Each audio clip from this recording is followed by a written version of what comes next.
J'ai ouvert mon courrier et j'ai vu un avis du tribunal. Ma sœur, Mélanie Vidal, prétendait que je lui devais un prêt familial. Je ne lui avais jamais emprunté un seul euro, jamais. Puis elle a déposé une requête pour saisir tout ce que je possédais, ma voiture, mes économies, même les meubles de ma maison. Au tribunal, elle a souri et a dit « paye ». Une seule ligne l'a démasqué. L'enveloppe avait l'air banale.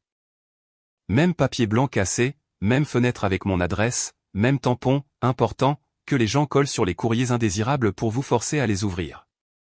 J'étais dans ma cuisine en chaussettes, triant le courrier comme un adulte normal. Coupon. Coupon. Préapprouvé. Poubelle. Et puis je l'ai vu, un avis du tribunal. Mon estomac a fait selon plongeon, comme si un câble d'ascenseur avait cédé. Je l'ai ouverte juste là, au-dessus de l'évier, comme si cela pouvait d'une manière ou d'une autre contenir ma panique. Numéro de dossier, date d'audience, demandeur, défendeur. Demandeur, Mélanie Vidal, ma sœur. J'ai lu la ligne suivante 2 fois, car mon cerveau refusait de l'accepter la première fois. Plainte, prêt familial, impayé. Prêt familial. J'ai cligné des yeux fortement, comme si les mots allaient peut-être se réorganiser pour former quelque chose de sensé. Ils ne l'ont pas fait.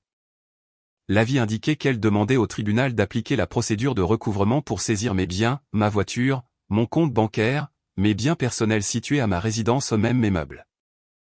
J'ai ri une fois, en fait. Un rire minuscule, aigu, parce que l'idée était tellement ridicule. C'était presque drôle, presque, car la page ne se souciait pas de savoir si c'était ridicule. La page affichait une date et mon nom imprimé sous « Défendeur ». Comme si j'avais fait quelque chose de mal. Je me suis assis si vite que la chaise a raclé le carrelage. Je n'avais jamais emprunté d'argent à Mélanie. Pas une seule fois. Ni pour le loyer, ni pour l'épicerie, ni pour un « avance-moi jusqu'à vendredi ». Au contraire, c'était moi qui avais l'habitude de payer certaines choses quand nous étions plus jeunes, discrètement, puis de faire comme si cela n'avait pas d'importance pour qu'elle ne se mette pas sur la défensive. J'ai relu l'avis, plus lentement, et c'est là que j'ai vu la ligne qui a glacé la pièce, jugement par défaut rendu. Par défaut, ce qui signifie que le tribunal l'avait déjà cru. Ce qui signifie qu'elle avait déjà gagné sans même que je me présente. Mes mains ont commencé à trembler, et je détestais qu'elles tremblent parce que j'entendais la voix de ma propre mère dans ma tête. Ne lui donne pas cette satisfaction. Alors, j'ai fait la seule chose que je pouvais faire à ce moment-là. Je l'ai appelée. Mélanie a répondu à la deuxième sonnerie, comme si elle attendait. « Salut », a-t-elle dit, joyeusement. « Tu as eu le courrier. » Je n'ai pas crié. Je n'ai pas pleuré. Je ne lui ai pas donné le spectacle qu'elle désirait. J'ai gardé ma voix basse. « Qu'est-ce que c'est que ce prêt familial ?» ai-je demandé. Elle a fait un petit bruit, moitié rire, moitié soupir, comme si j'étais difficile dans un restaurant. « Ne fais pas ça », a-t-elle dit. « Tu sais très bien ce que c'est. »« Je ne t'ai jamais emprunté un seul euro », ai-je rétorqué. Elle a marqué une pause, puis son ton est devenu mielleux d'une manière qui annonçait toujours des ennuis. « Le tribunal s'en fiche », a-t-elle dit. « Tu as eu ta chance de répondre. » Mon estomac s'est noué. « Répondre à quoi ?» ai-je demandé. « Je n'ai jamais reçu de notification. » Elle a inspiré, comme si elle souriait. « Oh » a-t-elle dit. « Ce n'est pas mon problème. » Puis elle a ajouté, comme si elle lisait une liste de courses, « Je ne fais que recouvrer ce que tu me dois. C'est simple. Payer, ça disparaît. » J'ai regardé à nouveau l'avis. La date d'audience semblait me hurler dessus depuis la page. « Mélanie » ai-je dit, « tu essaies de prendre mes affaires. » Elle ne l'a pas nié. « C'est ce qui arrive quand on ne paye pas » a-t-elle répondu, calme comme de la glace. « Peut-être que tu apprendras enfin. » Apprendre, comme si j'étais un chien qu'elle entraînait à la propreté. Elle a raccroché avant que je puisse dire un mot de plus. Je suis resté assis là, fixant mon téléphone, puis la vie encore, comme si à force de fixer, la vérité allait apparaître à l'encre invisible. Cela n'est pas arrivé. Alors, j'ai pris mes clés et je suis allé directement au palais de justice. Pas demain. Pas après m'être calmé. Pas après avoir regardé une vidéo intitulée « Comment survivre quand votre sœur se transforme en méchant de dessin animé ». J'y suis allé immédiatement, parce que quoi que ce soit, c'était déjà en cours. Le hall du palais de justice sentait le vieux papier et le stress. Je me suis dirigé vers le guichet du greffier civil et j'ai glissé la vis sous la vitre. « Bonjour », ai-je dit, forçant ma voix à se maîtriser. « J'ai besoin du dossier complet pour cette affaire. » La greffière, d'âge moyen, des lunettes sur une chaîne, sans aucune once de patience, a tapé le numéro de dossier comme si elle l'avait fait 1000 fois aujourd'hui. Elle ne m'a pas regardé tout de suite. Puis elle l'a fait, et son expression a légèrement changé. Pas de la sympathie, plutôt un air de « Oh, ma pauvre. Vous êtes le défendeur », a-t-elle dit. « Oui », ai-je répondu. « Et je n'ai jamais reçu de document avant aujourd'hui. » Elle a hoché la tête une fois et a tourné un peu son écran pour pouvoir lire. « Le jugement par défaut a été rendu il y a 3 semaines, a-t-elle déclaré. Ma poitrine s'est serrée. Comment ? Je ne savais même pas que cela existait. Elle a cliqué à nouveau. L'attestation de signification dit que vous avez été signifié à, elle a plissé les yeux. Une adresse à rue des Érables. Mon visage est resté impassible. C'est mon ancienne adresse, ai-je dit. Je n'y habite plus depuis 2 ans. La greffière a levé les yeux brusquement. Alors vous avez besoin de ceci, a-t-elle dit, et elle a tendu la main dans un plateau et a sorti une pile de pages imprimées. Elle les a agrafées d'un coup de poing brutal, les a glissées sous la vitre et a tapoté la page du dessus. Ceci est la plainte, a-t-elle dit. Ceci est l'attestation de signification. Ceci est le jugement. Et elle a retourné une page comme si elle révélait un tour de magie. Voici ce qu'elle a déposé comme preuve du prêt. Un billet à ordre, bien tapé et net, avec mon nom en bas et une signature qui ressemblait à la mienne, si la mienne avait été écrite par quelqu'un qui l'a copiée à la hâte. J'ai eu l'estomac noué. La greffière a regardé mon visage et a baissé d'un ton. Vous avez une audience prévue parce qu'elle a déposé une demande d'exécution, a-t-elle dit.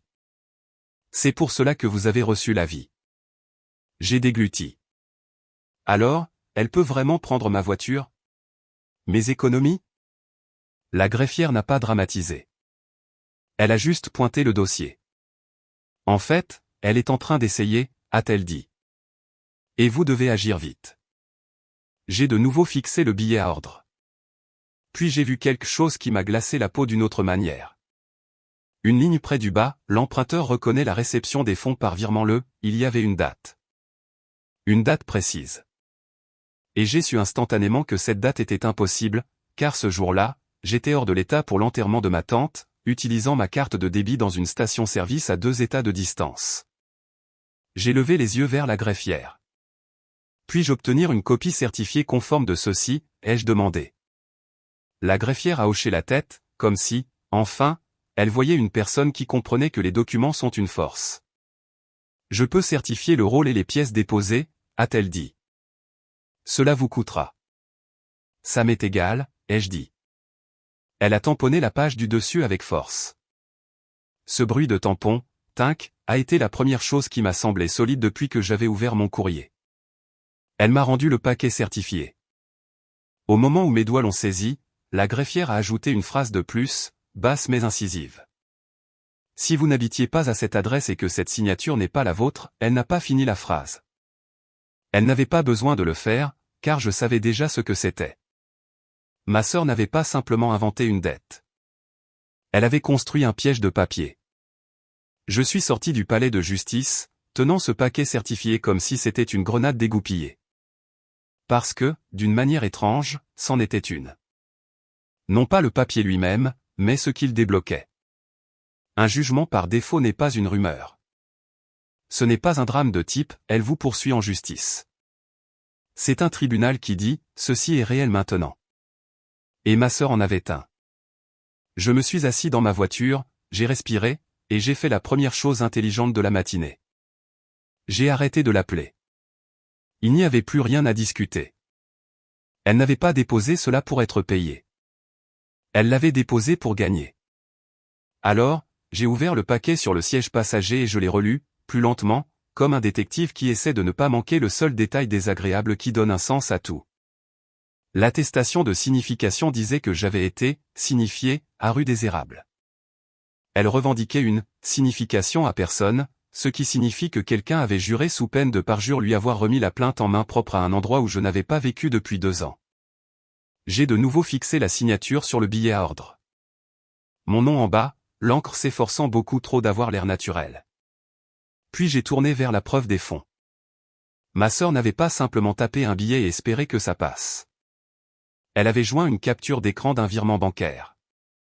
Montant, date, un petit numéro de confirmation. Cela avait l'air assez officiel pour un regard distrait. Mais la date restait le problème, car je savais où j'étais ce jour-là. Je n'étais pas là. J'étais à l'enterrement de ma tante, à 2 états de là, achetant du café dans une station-service parce que le deuil vous fait faire des choses étranges et mécaniques juste pour continuer d'avancer. Alors, j'ai ouvert mon application bancaire, j'ai consulté l'historique des transactions et j'ai fait défiler jusqu'à cette date. Il était là, le nom de la station-service avec le nom de la ville juste à côté. Ensuite, j'ai ouvert mon album photo.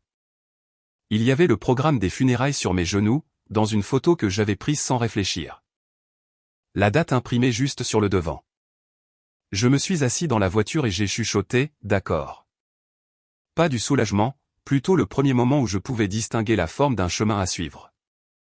Le papier bat le papier, mais seulement si je l'utilisais rapidement. Car maintenant que je savais ce qu'elle avait déposé, je savais aussi ce qu'elle était sur le point de déposer. L'exécution. La partie où le tribunal se fiche de vos sentiments. Il se soucie de l'existence d'un jugement.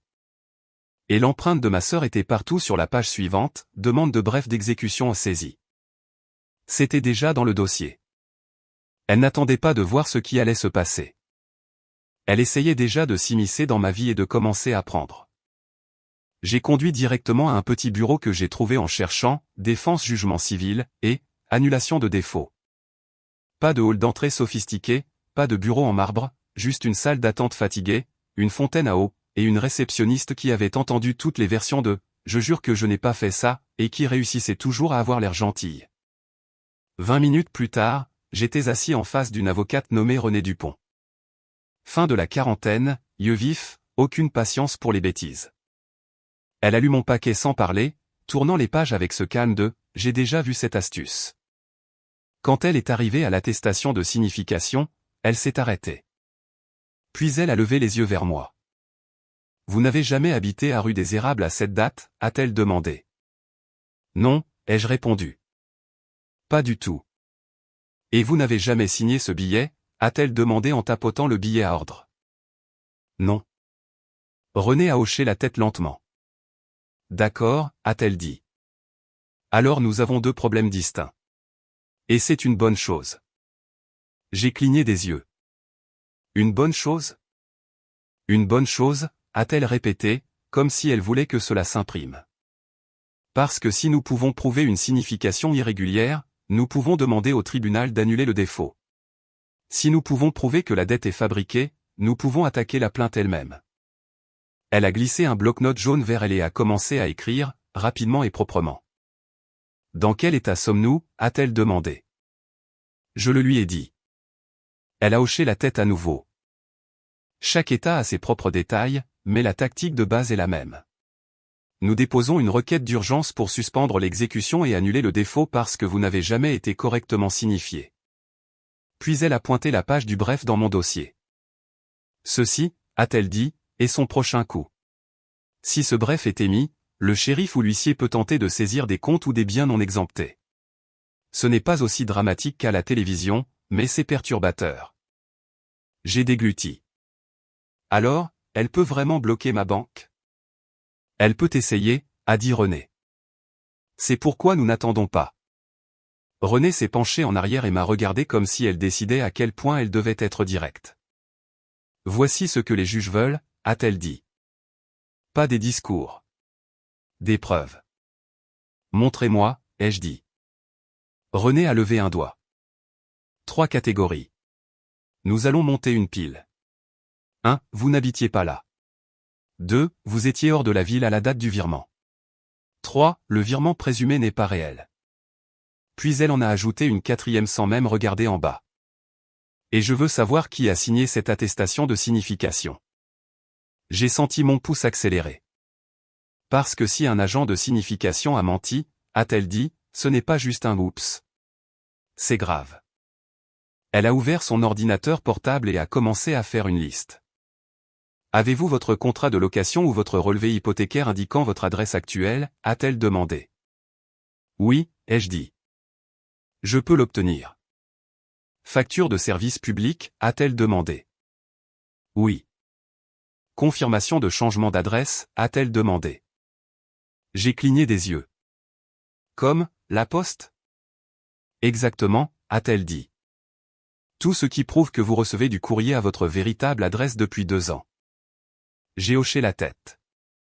Puis elle a tapoté à nouveau la date sur le billet à ordre. Maintenant, la partie amusante, a-t-elle dit. Votre sœur prétend avoir transféré des fonds. Cela signifie qu'il existe une institution émettrice. Nous pouvons assigner les dossiers. Si elle a falsifié une capture d'écran, tout s'écroulera. J'ai fixé la capture d'écran. Il y avait un numéro de référence de transaction en bas. René l'a entouré avec son stylo. Ce numéro, a-t-elle dit, est soit réel, soit un déguisement. J'ai senti un petit sourire sombre apparaître pour la première fois de la journée. Parce que ma sœur a toujours aimé les déguisements. Elle aimait tout ce qui avait l'air officiel quand on ne regardait pas de trop près. René a fermé le dossier et s'est levé. Je dépose la requête d'urgence aujourd'hui, a-t-elle dit. Mais j'ai besoin que vous m'apportiez les documents de cette liste dans les 2 heures. 2 heures, ai-je répété. René a hoché la tête, bougeant déjà comme quelqu'un qui ne perd pas de temps. Parce que, a-t-elle dit en pointant la demande de bref, si elle a déjà déposé une demande d'exécution, elle essaie de vous frapper avant que vous ne puissiez respirer. J'ai quitté son bureau et j'ai conduit jusqu'à la maison comme si ma vie était en danger, car d'une certaine manière, c'en était le cas. J'ai sorti mon contrat de location, mes factures de service public, mon ancien courriel de déménagement, la photo du programme des funérailles, les transactions bancaires, le paiement à la station-service avec le nom de la ville imprimé là. J'ai fait des copies. Je n'ai pas cherché à ce que ce soit joli. J'ai cherché à ce que ce soit indéniable. Quand j'ai rapporté la pile, René l'a parcouru rapidement et a hoché la tête une fois. C'est du solide, a-t-elle dit. Puis son ordinateur a sonné, une alerte par courriel. Elle a regardé l'écran et son expression s'est de nouveau tendue. Quoi, ai-je demandé. René a légèrement tourné son ordinateur portable vers moi. Une notification du tribunal, bref d'exécution fixée pour examen. Et en dessous, en termes clairs qui m'ont fait tomber l'estomac, date proposée pour la saisie, demain matin. René m'a regardé et a dit, très calmement, d'accord. Maintenant, nous avons une montre. Au moment où je suis revenu au bureau de René avec cette pile de preuves, je n'avais plus l'impression de gérer un problème. J'avais l'impression de faire la course contre une machine qui avait déjà démarré. René a relu l'avis du tribunal, puis a tapoté la ligne qui disait « Saisie, demain matin ». Très bien, a-t-elle dit. Nous n'envoyons pas de courriel. Nous allons déposer cela en personne. 10 minutes plus tard, nous étions de nouveau au palais de justice, traversant le hall rapidement comme si nous y étions à notre place. René avait 2 jeux de papier bien agrafés, une requête pour annuler le défaut parce que je n'avais pas été correctement signifié, et une requête d'urgence pour suspendre l'exécution parce que, demain matin, était une boule de démolition. Au guichet du greffier, la même femme avec la chaîne de lunettes a levé les yeux. René a glissé le tout sous la vitre. Je dépose une demande de suspension d'urgence, a-t-elle dit. La saisie est prévue pour demain.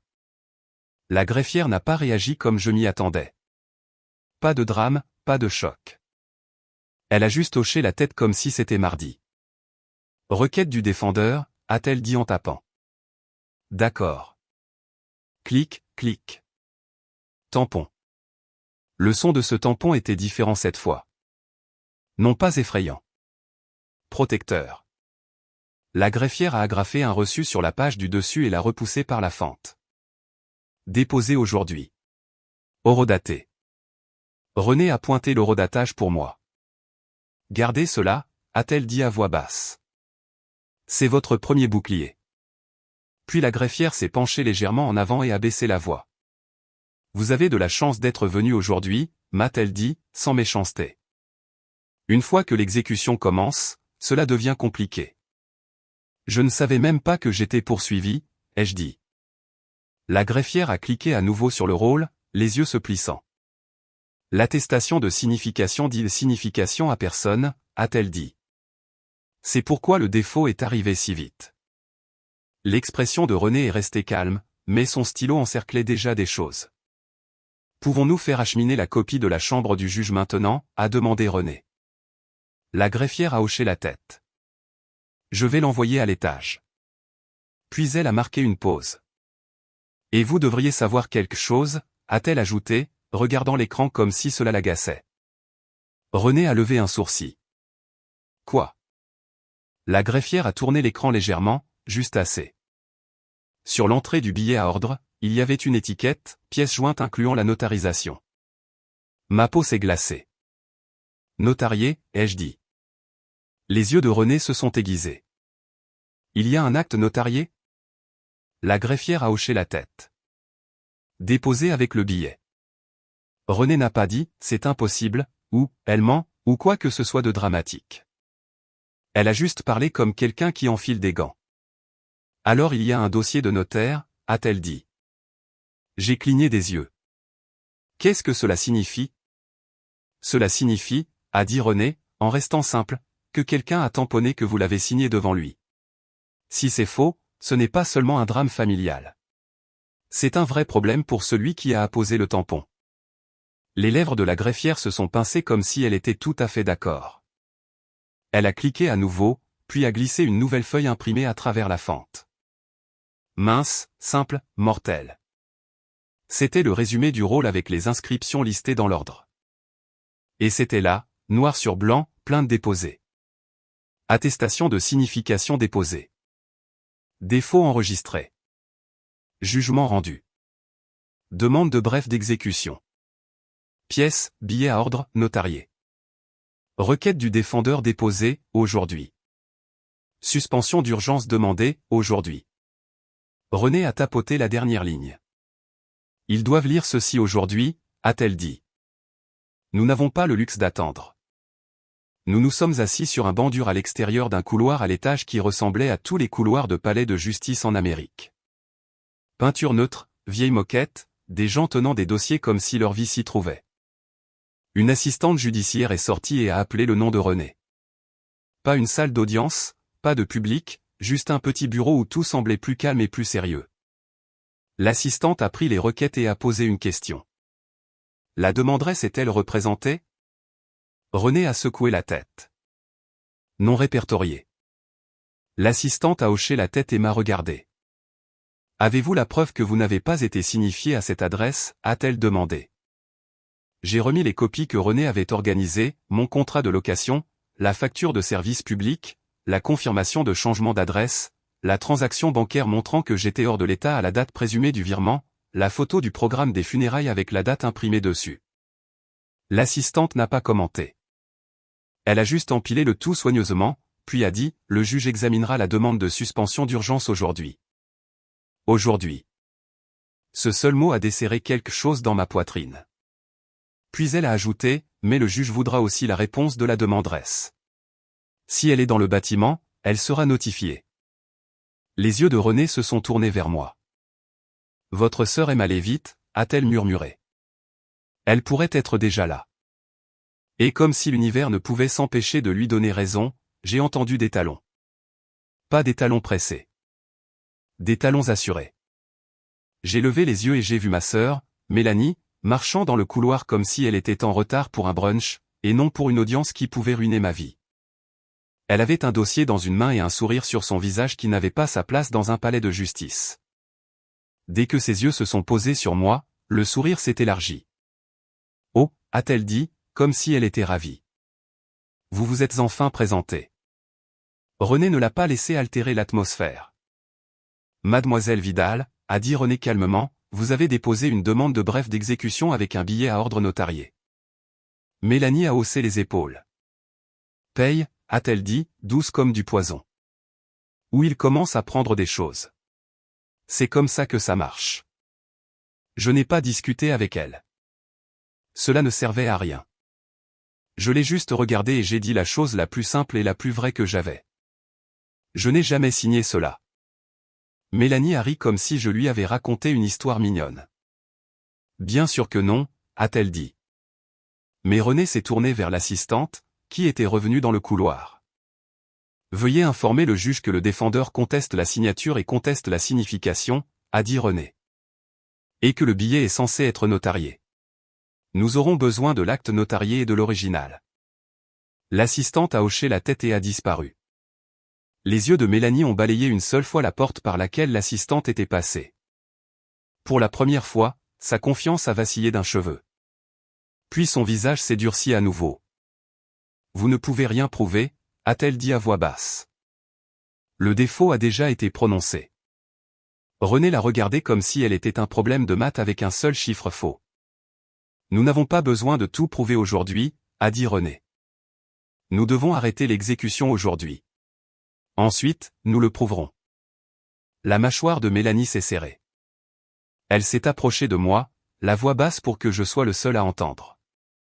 Demain matin, a-t-elle chuchoté, vous vous réveillerez et vos comptes seront vides.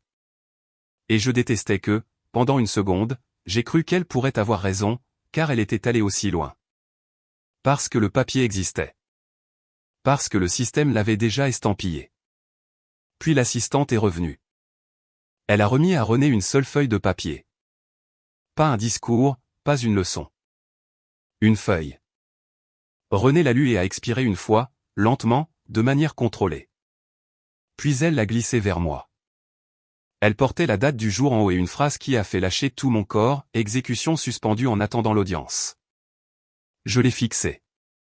René a tapoté la ligne de signature. C'est signé, a-t-elle dit.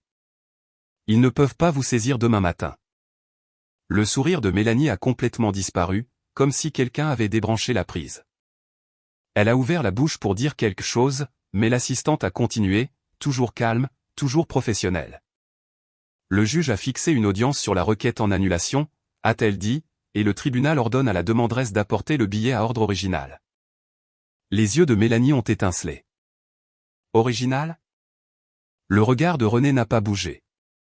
Et l'assistante a ajouté, tournant la deuxième page, le juge veut les informations du notaire, nom complet et détails de la commission. Mélanie a dégluti. C'était un petit geste, mais je l'ai vu. Parce que maintenant, ce n'était plus un prêt familial. Maintenant, c'était, qui a tamponné cette signature ? Mélanie a forcé un sourire à revenir sur son visage, trop tard et trop faible. Tu veux vraiment faire ça, m'a-t-elle sifflé. Je n'ai pas élevé la voix. Je n'ai pas menacé. Je l'ai juste regardé et j'ai dit, c'est vous qui l'avez fait.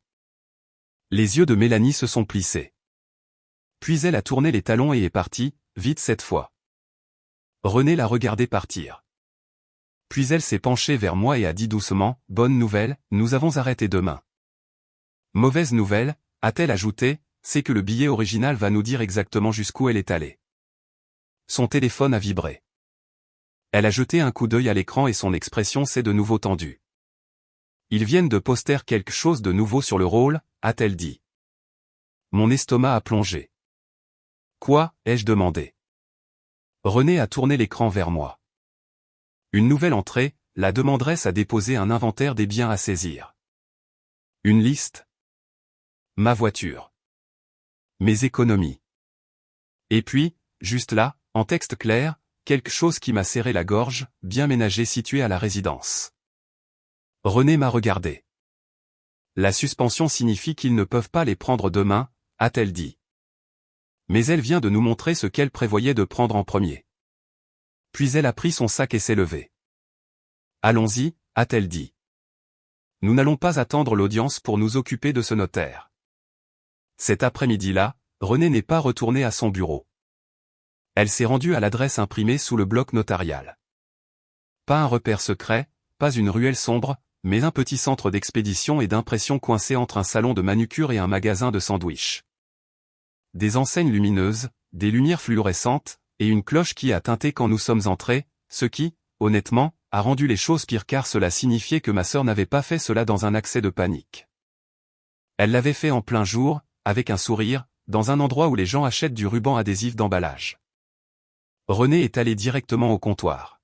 « Je cherche le notaire répertorié sur cet acte », a-t-elle dit, glissant une copie du billet à ordre. « Nous avons une ordonnance du tribunal exigeant les informations du notaire pour une audience. » Une femme derrière le comptoir, une trentaine d'années, une étiquette de nom qui disait « Karine » a pris le papier. Ses yeux sont allés au tampon du notaire, puis à la signature, puis sont revenus vers Renée. « Je ne peux pas discuter des affaires des clients », a-t-elle dit rapidement. Renée n'a pas argumenté. Elle a juste posé une deuxième feuille, l'ordonnance du tribunal qui disait que le juge voulait les détails du notaire et le billet original produit. « Karine », a-t-elle dit calmement, « nous ne demandons pas une histoire. Nous demandons l'entrée du journal du notaire et la confirmation de qui s'est présenté devant vous. » Le visage de Karine s'est crispé parce qu'elle savait ce que cela signifiait. Pas un drame familial. Une responsabilité. Elle a jeté un coup d'œil par-dessus son épaule vers une petite arrière-salle. « Attendez », a-t-elle dit, et elle a disparu. Un gérant est sorti une minute plus tard. Un homme plus âgé, les yeux fatigués, polimait sur ses gardes. Renée a répété la même phrase, lentement, simplement. « Nous avons besoin du dossier notarial pour cette notarisation », a-t-elle dit. Le tribunal a ordonné la divulgation. Le gérant a hoché la tête une fois et s'est tourné vers Karine. « Sors le journal », a-t-il dit. Karine est revenue avec un livre relié, un de ces registres d'allure officielle avec des rangées lignées.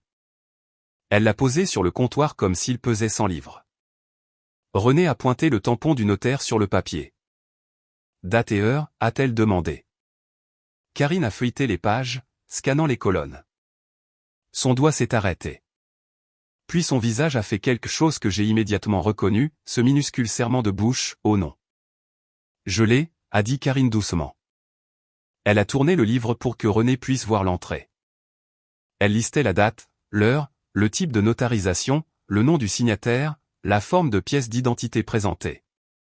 Et c'était là, en écriture soignée, signataire, Claire Dubois. Pièce d'identité, permis de conduire, hors état. Expiration, l'année prochaine. J'ai fixé la page. Je n'ai pas de permis de conduire hors état, ai-je dit, la voix neutre. Karine a dégluti. Renée a tapoté la ligne de la pièce d'identité avec son stylo. Quel état, a-t-elle demandé. Karine a hésité, puis l'a lu. C'était un état où je n'avais jamais vécu. Renée n'a pas laissé le moment s'échapper. Karine, a-t-elle dit, vous souvenez-vous de la personne qui a signé? Les yeux de Karine ont balayé vers moi, puis sont repartis. Je me souviens de 2 femmes, a-t-elle admis. Mon estomac s'est serré. Karine a continué, presque à contre-cœur. L'une d'elles faisait tout le discours, a-t-elle dit. L'autre a signé. La voix de Renée est restée égale. Laquelle correspondait à ce nom, a-t-elle demandé, pointant mon nom dans le journal. Karine a regardé le journal à nouveau comme si elle voulait que l'encre change. Et puis elle a dit les mots qui m'ont glacé la peau. Celle qui a signé ne vous ressemblait pas. Le visage du gérant s'est durci. Karine, a-t-il dit doucement, avez-vous vérifié la photo sur la pièce d'identité? Les yeux de Karine ont fait un mouvement vers lui. J'ai oui, a-t-elle dit, mais sa voix manquait de confiance. Elle correspondait à la personne qui la tenait. Renée a hoché la tête lentement comme si elle s'y attendait. Alors c'était une fausse pièce d'identité, a-t-elle dit, claire comme le jour. Et votre journal vient de le prouver. Le visage de Karine est devenu pâle. Le gérant a pris une inspiration et a fait la première chose intelligente que quiconque dans cette histoire ait faite à part Renée. Nous avons des caméras, a-t-il dit. Nous conservons les séquences. Renée l'a regardé immédiatement. Préservez-les, a-t-elle dit. Tout de suite. Ne les laissez pas s'auto-supprimer. Le gérant a hoché la tête et s'est tourné vers Karine. Sors-leur. Karine a lu l'horodatage du journal, et le gérant a disparu à l'arrière. Pendant qu'il était parti, Karine m'a regardé et a chuchoté, comme si elle ne pouvait s'en empêcher, celle qui parlait elle n'arrêtait pas de dire, c'est juste une affaire de famille. Mon estomac s'est retourné parce que cela ressemblait exactement à Mélanie. Quelques minutes plus tard, le gérant est revenu, tenant une image fixe imprimée sur du papier ordinaire. Pas une qualité parfaite grain de caméra de sécurité mais assez claire. Deux femmes au comptoir, l'une penchée avec assurance, pointant le papier comme si elle était propriétaire du processus, et l'autre se penchant pour signer. Le visage de la femme assurée était tourné juste assez vers la caméra. Je n'avais pas besoin d'une photo haute résolution. Je connaissais ce profil. Ma sœur. Renée n'a pas souri. Elle n'a pas célébré. Elle a simplement tenu l'image fixe à côté du billet à ordre comme si elle comparait des pièces de puzzle. Merci, a-t-elle dit au gérant. Nous allons assigner les séquences complètes, mais cela attirera l'attention du juge aujourd'hui. Le gérant a hoché la tête, la mâchoire serrée. Nous coopérons. Karine avait l'air de vouloir pleurer. Je pensais que c'était de la paperasse normale, a-t-elle chuchoté. Le ton de Renée s'est adouci, mais seulement légèrement. C'est pourquoi les journaux de notaire sont importants, a-t-elle dit. Ils n'enregistrent pas seulement les signatures. Ils enregistrent les mensonges. Nous sommes sortis avec 3 choses qui ressemblaient à une armure, une copie de l'entrée du journal, une confirmation de préservation des séquences et une image de caméra montrant Mélanie juste là, en pleine manigance. Sur le parking, mon téléphone a vibré. Une alerte bancaire. Avis de gel de compte. Processus légal reçu. Ma poitrine s'est serrée si fort que ça faisait mal. Renée a pris mon téléphone, a lu l'alerte et a expiré une fois. D'accord, a-t-elle dit. C'est ce qu'elle voulait. Je l'ai fixé. Mais nous avons obtenu la suspension. Oui, a dit Renée. Mais le timing compte. Parfois, la banque reçoit l'avis de saisie avant que la suspension du tribunal ne circule. Elle m'a regardé, d'un air stable. Ne paniquez pas, a-t-elle dit. C'est pourquoi nous avons gardé le reçu de dépôt horodaté. Elle a transmis l'ordonnance de suspension signée à un contact qu'elle avait déjà enregistré, puis a tapé une seule ligne d'objet, suspension du tribunal aux demandes de libération immédiate. Puis elle a levé les yeux vers moi. L'audience de demain ne consiste pas seulement à l'arrêter, a-t-elle dit. Il s'agit de mettre ce jugement dans une benne à ordures et d'y mettre le feu. Mon téléphone a vibré à nouveau. Un message de Mélanie. Votre banque se sent bizarre en ce moment? Payez-moi et ça s'arrête. Renée n'a même pas cligné des yeux. Elle a juste tendu la main. Enregistrez-le, a-t-elle dit. C'est le mobile. C'est le levier. C'est l'intention. Je l'ai enregistré. Et pendant que je le faisais, la confirmation des envois de courriel de Renée est apparue. Livré, horodaté, net. Renée m'a regardé une fois et a dit « Bien. Maintenant, nous allons à cette audience avec la preuve qu'elle a falsifié, la preuve qu'elle a utilisé une fausse pièce d'identité, la preuve qu'elle a menti sur la signification, plus un texte montrant qu'elle a essayé de vous presser et qu'elle vous a cru piéger. » Elle a pris ses clés. « Dormez si vous pouvez, » a-t-elle dit. Demain, elle va prétendre que c'était un malentendu. Sa voix est restée calme, mais pas ses yeux. Et demain, a-t-elle ajouté, nous allons la forcer à l'expliquer sous serment. Les salles d'audience ont toujours l'air plus grandes à la télévision. Dans la vraie vie, celle-ci n'était faite que de bancs en bois, d'un drapeau et d'un juge qui semblait préférer être ailleurs. Jusqu'à ce qu'il ouvre notre dossier. Mélanie était déjà assise à la table de la demanderesse, les jambes croisées comme si elle attendait sa commande de café. Elle avait son dossier, son petit sourire parfait et la même confiance calme qu'elle avait eue au téléphone, comme s'il s'agissait d'une facture qu'elle recouvrait. L'huissier de justice a appelé l'affaire. Renée s'est levée. Renée Dupont pour le défendeur. Mélanie s'est levée aussi. Je me représente moi-même. Le juge n'a pas réagi à cela. Il a juste baissé les yeux. Mademoiselle Vidal, a-t-il dit, vous avez obtenu un jugement par défaut et avez demandé l'exécution, y compris la saisie de biens. Correct? Mélanie a souri. Oui, votre honneur. Elle me doit un prêt familial. Le juge s'est tourné vers Renée. Mademoiselle Dupont, a-t-il dit, vous avez déposé une requête d'urgence pour suspendre l'exécution et annuler le défaut. Signification irrégulière, signature contestée, et problème de notarisation? Renée n'a pas fait de discours. Elle a remis la pile comme si elle attendait cette matinée précise. Correct, a dit René. Et nous demandons au tribunal d'annuler le défaut et d'annuler l'exécution immédiatement. Nous avons également des preuves que le billet à ordre est falsifié, que la notarisation est liée à une fausse pièce d'identité, et que l'attestation de signification répertorie une adresse où ma cliente n'a pas vécu depuis 2 ans. Le juge m'a finalement regardé directement. Mademoiselle Dubois, a-t-il dit, avez-vous déjà emprunté de l'argent à votre sœur? Non, ai-je dit. Simple, catégorique. Le juge a hoché la tête une fois, puis a regardé Mélanie. Mademoiselle Vidal, a-t-il dit, veuillez produire le billet à ordre original. Le sourire de Mélanie tenait à peine. Il est juste ici, a-t-elle dit, levant une copie. Le juge n'a même pas sourcillé.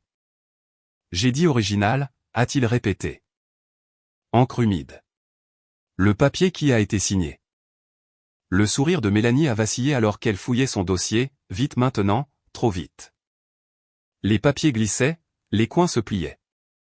Il devrait être, a-t-elle commencé. Le juge a levé la main.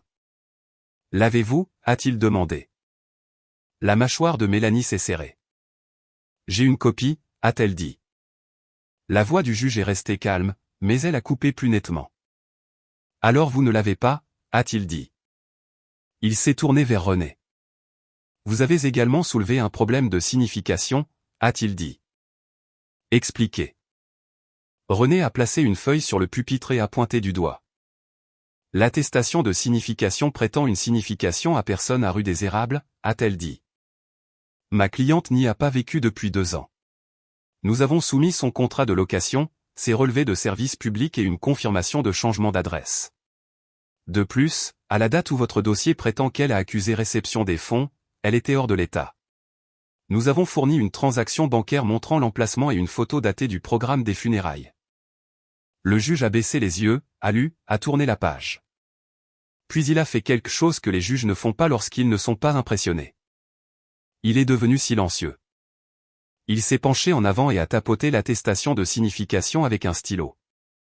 Cet agent de signification a juré avoir remis les papiers à Mademoiselle Dubois en personne, a-t-il dit, à une adresse où elle n'habite pas. Mélanie a réagi rapidement. J'ai donné l'adresse que j'avais, a-t-elle dit.